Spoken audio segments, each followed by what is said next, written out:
So, good day everyone. May ask nga pala si Sir. May ask po ulit ako. So, yung previous na tanong niya is regarding sa kung ilan yung quota ng POTC. May post po ang Army po kasi ngayon. After graduate ng POTC, regular na po sa Army? Sabi niya ganun. Ang sagot dyan is yes. Magiging regular ka na sa Philippine Army pagka-graduate mo ng POTC. Pero, sino ba ang mga qualified sa POTC? Ang mga qualified lang po sa POTC is mga advanced ROTC graduate, which means natapos nila ang MS-42.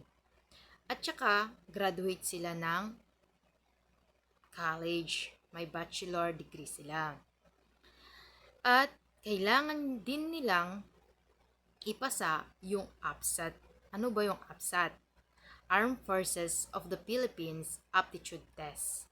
Kailangan mo ding ipasa yung Category A at Category B. Dapat ma-achieve mo yon. Kasi kung hindi mo nakuha yon is kagaya ng Category C lang yung nakuha mo sa APSAT. Hindi pwede. Kasi ang kailangan is commission. Pang-commission po kasi ang POTC. Kaya ang kailangan mo, maipasa mo yung Category A at Category B. If ever hindi mo siya napasa at nakuha mo yung C or D, okay lang din naman mag-retake after 3 months. Then proceed tayo. Kung napasa mo siya, A or B man yon, okay lang. At mag-exam ka ng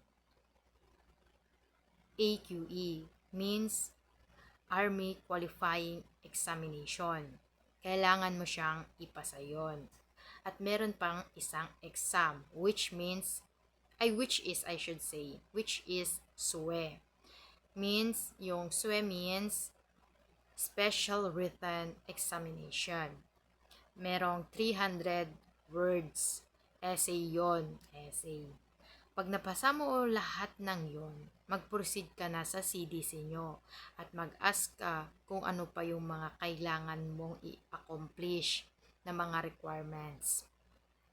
Pagka-graduate mo na ng POTC, magiging second lieutenant na yung rank mo, regular in the Philippine Army, at magiging future platoon leader ka na pagkatapos mo ng POTC. Yun lang, and God bless. Mabuhay.